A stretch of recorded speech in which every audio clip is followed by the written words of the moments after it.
I say, have you heard they're making a new God of War game? You're joking. Not another one? I vaguely remember being quite excited when I first heard that they were making a new God of War game after God of War 3. That game had ended on a sort of cliffhanger, showing that Kratos wasn't yet dead and had survived his self-inflicted fatal wound. By that point, people were already talking about other pantheons that Kratos could discover and destroy, with the Egyptians or the Norse gods being high up on most people's wish lists, but I was just excited to see what was in store for Kratos, who, if we remember, had just destroyed the entire world as he knew it. What I vividly remember is learning that this new God of War game would be a prequel, a tale set before he had become known as the Ghost of Sparta. Now don't get me wrong, I don't have an issue with prequels per se, but in this instance I had no interest in learning more about Kratos' backstory because it had been covered pretty well in cutscenes throughout the last 5 games. Ascension being a prequel also severely limited the opportunities for Sony Santa Monica to do something new with the franchise. We'd been given 5 games that were all very similar in the way they played, and no one was really begging for another serving of that same dish. As more information about the game was drip-fed to the media, the more the topic of multiplayer kept coming up. 2013 was probably around the peak of the period where multiplayer modes were being shoved into games that were just not designed with that sort of functionality in mind, sort of like your mum with that rolling pin that she won't let you use. This same year saw The Last of Us released, which had its own multiplayer mode, which is a particularly significant example because the game hadn't even been released yet and people were still confused as to why it needed a multiplayer mode, and yet that wasn't the last we heard about that sort of project. Multiplayer was the big selling point of the day, so publishers wanted it included in everything, which leads us on to God of War Ascension. God of War 3 sold pretty well and was received positively with fans and critics alike. Several months after its release, Ghost of Sparta came out for the PSP, which was similarly well received and was later ported to the PS3 along with its portable cohort Chains of Olympus, both of which were welcomed onto the home console market. God of War was a popular franchise, and I suspect that the decision to make a God of War Ascension stemmed from the publishers pushing for it, rather than the developers pursuing some sort of artistic vision. I can't find anything online about who first suggested making a new God of War game with a multiplayer mode, but the fairly substantial amount of behind the scenes footage included with the game primarily focuses on this new multiplayer mode. This leaves me thinking that the single-player story was created out of necessity to ship with the multiplayer game being demanded by the higher-ups, rather than the team wanting to explore a new part of Kratos' life and genuinely believing that a multiplayer mode would be a positive addition to the franchise. I played God of War Ascension when it was first released and didn't pick it up again after that. Before playing it again for this video, I remembered 1 or 2 set pieces, like a giant snake in the mountains, a level built around Godric the Grafted, and a big statue with a lantern or something like that. I remember thinking this game was fine, about on par with the PSP games. This game is regularly ranked pretty low in the series by those people that do those meme ranking list things, and I came into this with the opinion of that sort of thinking just being the current zeitgeist. Everybody hates Ascension because everyone hates Ascension. I thought that very few people play it because the internet told them it was bad, so they just know to reiterate how bad it is and move on to talking about the good games. I came into this one hoping to have my expectations exceeded and walk away feeling very positive about my time with God of War Ascension. Unfortunately, that didn't quite happen, so let's get into it to see why that was. Also, just to quickly mention that I played through this on normal difficulty, and this is particularly important in this game because I believe that this is the only game in the entire series where the difficulty setting cannot be changed during gameplay. Keep that in mind because it will come up later on. Also, I will be diving into the story and encounters that feature throughout this game, so consider this your preemptive spoiler warning. But before we get into that, we just need to take a second to thank the sponsors of this video, the sworn captors of all oath breakers, the Patreon members. I can't tell if these people are unbelievably generous or just financially irresponsible, but their continued support directly helps out this channel and allows me to keep making these videos. In return for their generosity and support, members get a bit of verbal fellatio just like this, and members can also get access to these videos up to a week before they go live on YouTube. They also get the uncensored versions too, so they can hear me say and rather than just hearing beeps. I'm also looking to expand the rewards in the not too distant future, maybe with members only streams or something like that. So if you want to directly support this drivel and or don't understand the value of your money, then please do consider joining the Patreon so that maybe one day I can stop worrying about bleeping out naughty words on YouTube. But that's enough of that, let's finally get into the last game in God of War's Greek saga. Returning viewers will be aware that in previous videos in this series, I've gone through these games level by level and discussed the good bits and the bad bits about them as we went, discussing new mechanics as they're introduced to the player. I'm not going to do that with this one though, because I found this game to be the most tedious experience that has God of War in the title.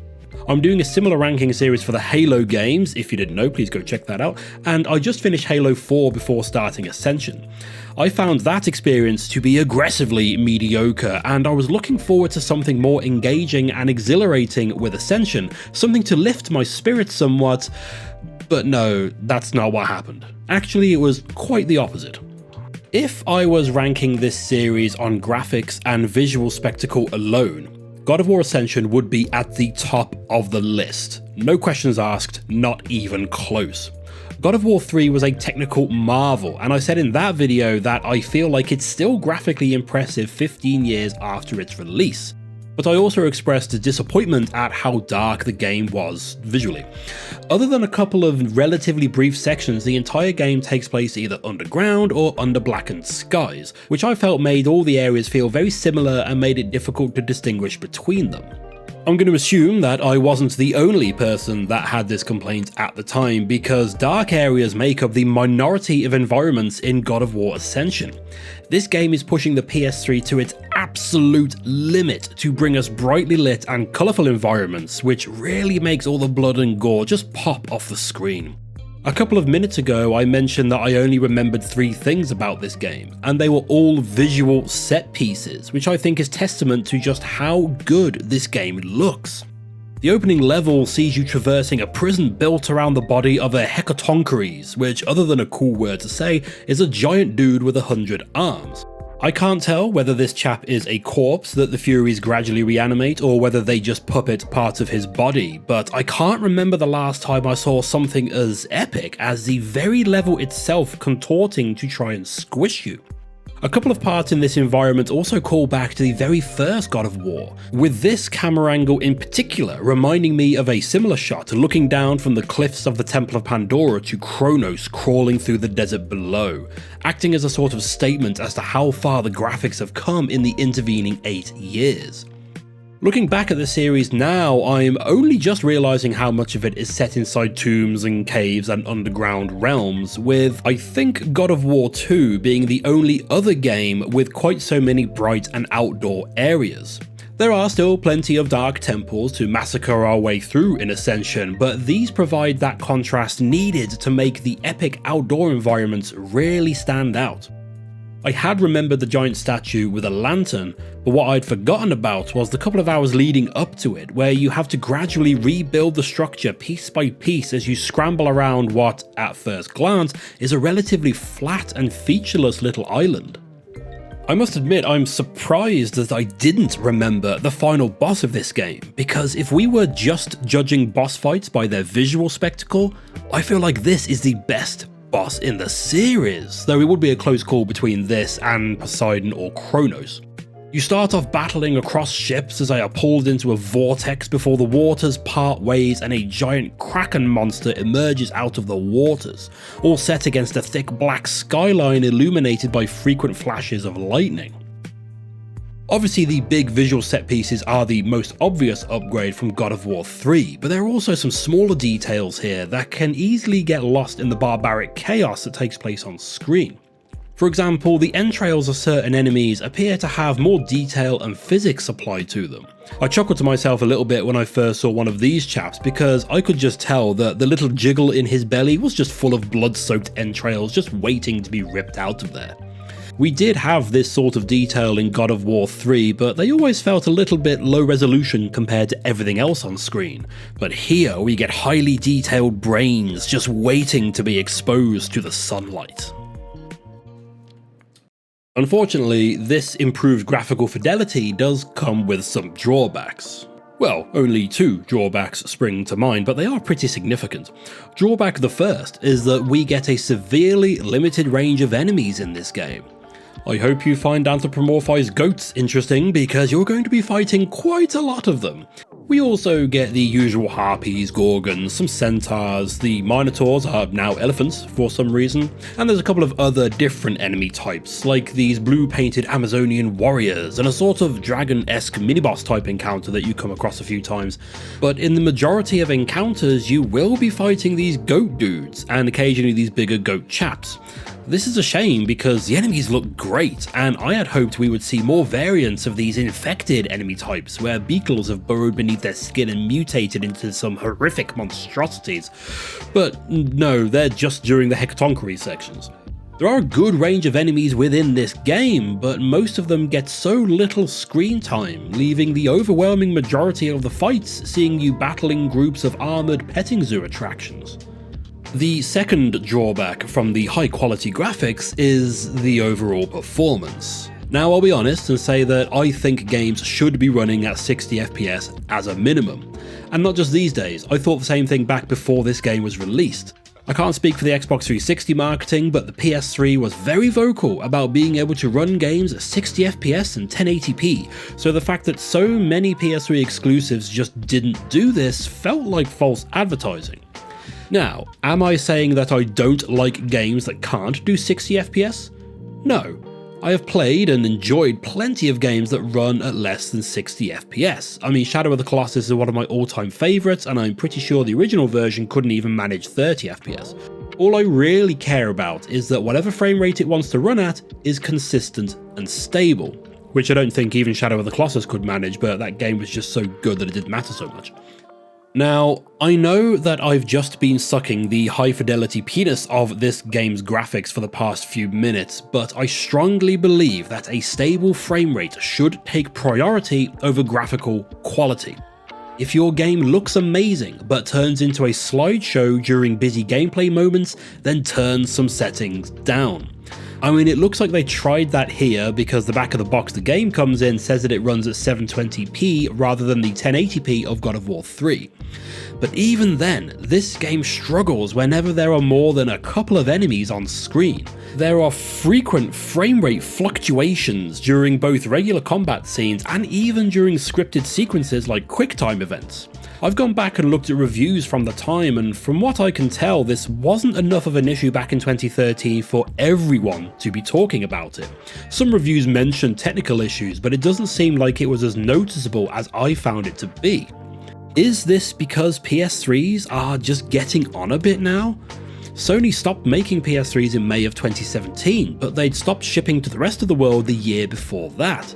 These consoles are getting old, and when technology starts to get old, it starts to slow down.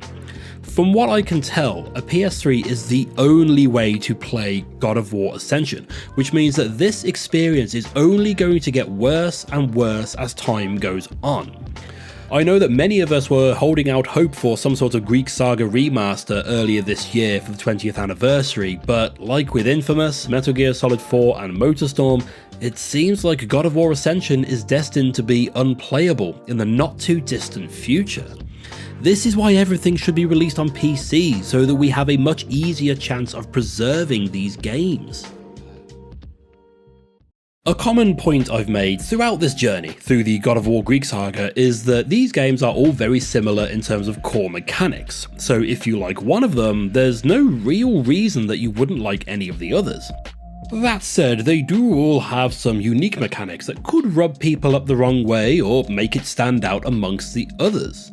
One notable omission from this game, and I remember this being brought up in the pre-release articles, is that there is no sex minigame in God of War Ascension. Rip off! We paid for blood! Let's tear this place apart! There's a tease of one right near the start of the game, but that ends before it ever really begins, though not before giving plenty of screen time to some ancient Greek boobage, and only after letting me look at Kratos with a particularly derpy expression on his face, like this is the first time he's seen tits before.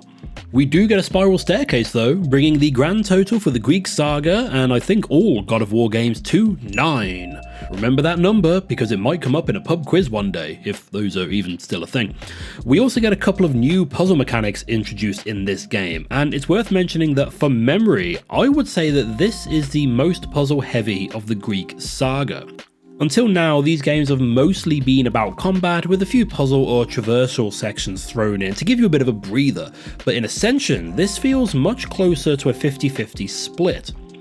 Luckily, the puzzles are pretty straightforward, though unluckily, this is because the game all but grabs your head and shoves your face directly at the solution to these puzzles before you even get started. I guess this is foreshadowing Ragnarok's NPCs who won't hesitate to tell you the solution to a puzzle. Ascension will stop your gameplay and pan the camera over every relevant part of the puzzle, making it painfully obvious as to what you need to interact with and where it needs to go, which is similar to what your mom does, but then again I pay for that extra service so it's expected. As well as the usual block pushing and button weighing puzzles of old, Kratos eventually gets the ability to either heal or decay the scenery, which either destroys or rebuilds debris to create new paths or free up mechanisms. It starts off pretty simple, with you rebuilding bridges to carry water, for example, but eventually you'll need to hold things midway between healed or decayed to create floating platforms. Again, there's nothing too mentally taxing here, and stuff will glow green if it can be affected by it, so there's no time wasted in figuring out where to use this. But it's a cool visual effect if nothing else, and just offers some variety from the usual puzzles that we've seen over the last 5 games. Much later on in the game, we also get another ability where Kratos can create a temporary copy of himself, which can be used to weigh down buttons or hold levers or what have you. Nothing revolutionary, and I did occasionally forget that I had this ability, which did cause some confusion, but again it just adds to the variety of the now familiar puzzle mechanics of the series. Both of these abilities have combat utilities too. The heal and decay thing will suspend enemies in the air for a bit, and the copy ability, I think, basically gives you double hits for a few seconds, like it will hit whatever you hit just after you hit it. I couldn't really tell because the combat can get so cluttered in this game to the point where I very often had trouble keeping track of where Kratos was on the screen. Like I said, this game looks spectacular, and it repeatedly reminds you of this as the camera will pull back to show off the scale of the encounter you are currently fighting for your life in. But it does this when you are actively fighting several enemies, all of which can interrupt Kratos with a single hit, opening him up to being stun locked and losing half your health bar. This is a common issue, and in this game it's not just about losing health. A stray projectile or sword will interrupt Kratos' attack just as easily as your dad interrupts my climax, and when you are fighting a group of enemies all trying to kill you at the same time, the last thing you need is for the camera to pull back to try and show off this sick background that caused an animator to stay awake for 3 days straight. Kratos gets lost in the fray, so you can't keep an eye on what enemies are gearing up to attack you because you don't even know where you are. Which again reminds me of a story with your mum, but we all saw a blood oath to never speak of that again. If overcrowded fight scenes and unstable frame rates were the worst of my issues with this game, then I'd probably put Ascension in the top 3 of this list, but there are a couple of other elements that let it down. One of which is the story, though this in itself is a mixed bag. Like I said, by the time this game came out, Kratos' story had been told. We had the main trilogy detailing his past and exploring his journey to pretty much destroy the world, and we even got a couple of side stories that, while not essential to the narrative, did explore some happenings mentioned in the main games. Ascension, though, is chronologically the first game in the series.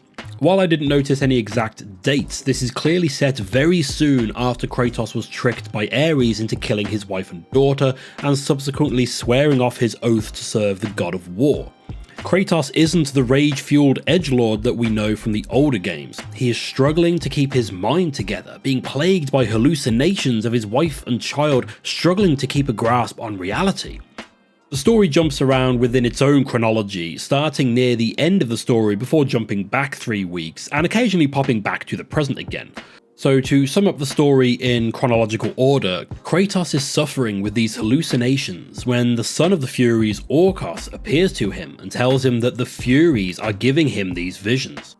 Kratos has broken an oath, and since the times before the Olympians, the Furies have been the punishers of oath breakers. They want Kratos and are using these mind tricks to try and capture him, trying to give him the life he wants and leave him vulnerable to capture and imprisonment. He sends Kratos to find the Oracle of Delphi to help him, who he finds missing her eyes. She tells him that her eyes will allow him to see through the illusions of the Furies, allowing him to keep a grip on reality and be free of their mind games. Along the way, we see how Kratos is captured and imprisoned by the Furies, and his eventual fight to retrieve the Eyes of Truth to free himself from their torment. So I didn't mind the story here on the whole. It does feel a bit side questy because this doesn't really add anything to the overall story of these games. This isn't filling in some missing detail or explaining something that was previously mentioned, but it was good to see a more nuanced and less bloodthirsty Kratos again. I said in previous videos how I had forgotten how different Kratos is in God of War 1 compared to any of the other games, as they quickly started to focus on his rage at the cost of his despair and depression. This game brings that more to the forefront, which does create a bit of a characterization blip in Chains of Olympus, with that portrayal of Kratos now seeming very out of place between Ascension and God of War 1. And I would argue that there is a bit of dissonance between Kratos in the cutscenes and Kratos in the gameplay. In gameplay, we are still ripping off monster dicks and stabbing it in their eyes, but in the cutscenes, Kratos will actually talk to the shadowy stranger emerging out of thin air, and at one point even pushes an innocent bystander out of the way of danger. He isn't screaming at every opportunity. He apparently spends a few days on a ship with random strangers without murdering them. This is a different Kratos to what we were now used to. This is before he had earned the moniker of the Ghost of Sparta. It is interesting seeing the Furies trying to tempt him into subservience though. They use different visions to try and lull him into a vulnerable state, I guess kind of like showing him different versions of the Matrix that he would be happy to live in for eternity. First they try and tempt him with a private brothel, then with untold glory and respect, and then with a simple life with his wife and daughter. Orkos gives Kratos trinkets from his family to help him keep a grip on reality, and with this Kratos is able to see the visions for the lies that they are, instead determined to face the truth rather than live in a fantasy. Eventually though, Kratos does free himself from his bond. That Orkos fella seemingly physically carries around bonds on his body, and at the end of the game he reveals that the only way Kratos can be fully free from his bond with Ares is to kill Orkos himself, which seems like a random bit of small print there, but sure. Upon reluctantly killing the only friend we've seen Kratos have, he learns that his bond was keeping the full truth about his past actions from him, which triggers the nightmares that will plague him for the rest of his life. The nightmares that will drive him to serve Athena for the next 10 years. The nightmares that Athena will not let him forget, which will drive him to rebel against the gods and ultimately destroy Olympus. So yeah, I like that part of the story, but the Furies themselves are fairly forgettable, and I kept referring to them as the Fates after that other trio of sisters that are apparently unstoppable. Sony Santa Monica were obviously limited as to what characters could be involved in this game, as they had to be mythological figures that hadn't been in any of the other games, or even mentioned as being alive in any games, but they also had to serve some sort of important role to be taken seriously as a threat. After 5 games, that didn't really leave them with many options, but at least the Furies were more notable than the other bosses in this game. I say other bosses, but really there's only 2 that aren't the Furies, and one of them is something created by a Fury, so I'm not sure if that counts. The first boss fight of the game is against an arm of the Hecatoncheires infected with beetles and mutated into this horrible looking thing ripping its way out through the wrist. Visually, I fucking love what these beetles do to other living organisms, but the fight itself is fairly mediocre, which is excusable because it is right at the start of the game. There is a fight later on with this character called Castor, who has a little Quato thing growing out of his torso. This fight is fine, but dragged down by the combat system issues that I promise I'm going to get to, and the final boss fight against the Furies is mostly a long QuickTime event with a fight against a giant head on a platform, which isn't the most exciting thing mechanically for me, but in terms of spectacle at least, it really is top notch.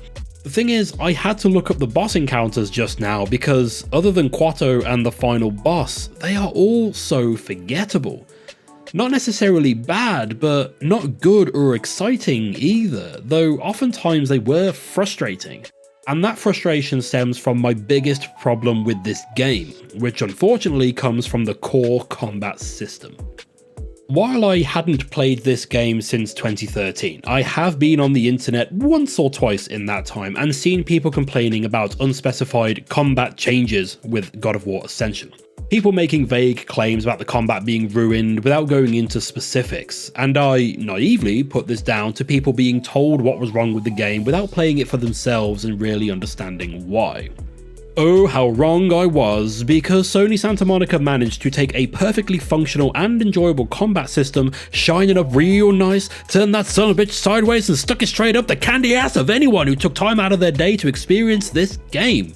So I understand that this game is supposed to be showing a less rage-filled Kratos, and I guess the dev team wanted to try and express that through gameplay somehow. So how do you do something like that in a game where you swing fiery swords at monsters' faces? Well, remember the rage meter from previous games where you built it up over time and could use it to activate a sort of Super Saiyan mode where you could obliterate everything on screen with minimal effort? Well, what if instead of that rage meter just let you use the attack combos that we've been able to use by default for the last 5 games? But it has to be full or you just do very basic attacks. Oh, and if you get hit, it depletes. I don't get this.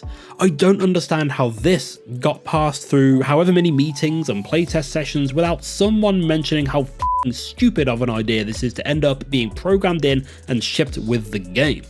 This, on its own, is a bad enough decision, but couple this with the camera pulling back to easily get Kratos lost in the kerfuffle and you have an incredibly frustrating experience where even a group of standard goatmen can easily stun lock you and prevent you from being able to unleash the attacks that will just give you some breathing room.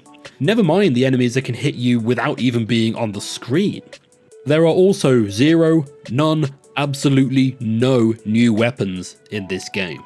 I mean, technically you can use swords, shields, hammers, and whatever else the enemies drop, but these just temporarily unlock a one-button moveset that can open up new tactics on the battlefield, but nothing I've found drastic enough to be worth worrying about.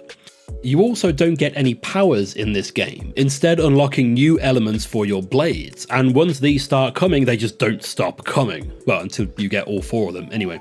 You can infuse your blades with fire, ice, lightning, or spirits, I guess, which allows you to pull off combos specifically for that element. That's right, you don't just unlock combos for your blades, you have to unlock specific combos for each element of your blades. Now, I could have forgiven this, and indeed I did for a few hours, because I was under the assumption that different enemies were weaker against different elements. Like maybe these giant bastards with hammers were weak against the opposite element, so if they were made out of ice, then I should be using fire blades or something like that. But no, that's not actually the case. The different elements all do the same damage, they just give you access to different abilities. I ended up only really using the spirit one and the fire one. Once fully upgraded, each element does have a magic attack that can be deployed, and the fire one was just a couple of huge explosions that took care of pretty much anything in the surrounding area, and the spirit element summons either little spirits or a giant arm at the end of combos, dealing a bit of extra damage and distracting enemies for a split second. While the different elements could have added some extra depth to the combat, it really just put an extra step between me and the specific moves I wanted to pull off at any point. But even then, Kratos' unhealthy lack of poise, coupled with a rage meter that depletes quicker than whiskey in your dad's cupboard, locking you out of half your moveset, left me with a combat system that felt like it was punishing me for playing this game the way I have played the previous 5 entries. There is a sort of parry system here, but you have to hold down block and then press another button to activate it, making it much more rigid than it's been since God of War 2, and again adding another unnecessary step in the process. All of this combined to make this the most frustrating God of War that I have played. A single hit from an enemy can instantly take you from pulling off some sick spinny attack combo down to being stun locked and unable to pull off any attacks that actually do any decent damage. I had to completely change my approach to the combat in this game, focusing more on blocking and dodging than attacking. It's like if Bloodborne came out first and then they released Demon Souls. Before, I was largely going all out, swinging my big hot chains around and slaying Gorgons left, right and centre, but now I'm blocking until I see an opening, going for a few hits and then rolling away hoping I can get another hit in before my meter depletes, all while just hoping that I don't get hit by an off-screen enemy throwing shit at me. Towards the end of the game, there's a section called the Trials of Archimedes, a mythological figure who went on to be Merlin's pet owl. This trial is a trio of combat scenarios against several different enemies in a shifting battle arena. Now you do get breaks between the waves, but there are no healing or magic chests to be found here. This is kind of like facing the Elite Four, except it's 3 fights against several monsters and some of them have their tits out. This nearly broke me. I couldn't do it.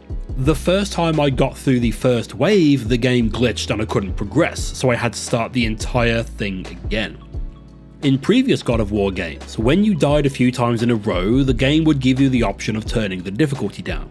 I was given the option to do this in God of War 1 during the balancing beam sections, which wouldn't have made a difference and felt very insulting, and in God of War 2 I was given this option in that sloping corridor just before the third Sister of Fate. It just lets you make the game a little bit easier to help you get through a section that you're obviously struggling with. God of War Ascension does not have this option. You can't manually turn it down in the settings either. You pick your difficulty at the start of the game and you're stuck with it. I was therefore faced with the prospect of either not finishing this game or by restarting the entire thing on the lower difficulty. In the end, I did neither of these things. I stuck with it and eventually persevered. Was I relieved by the end of it? Yes, but also angry. Frustrated. My teeth are now smaller because I was gritting them so hard, and I'm pretty sure my blood pressure got high enough to become a genuine medical concern. All it needed was a couple of chests between waves or some dependable way of healing mid-combat. When you get the different elements for your blades, the game tells you that using them against enemies will result in different orbs being dropped, whether that be more blood orbs, rage meter orbs, or magical healing orbs. But I'm buggered if I could tell you how that actually worked, because I mainly used the spirit element that apparently makes enemies drop more health, but I just couldn't figure out how to reliably do this.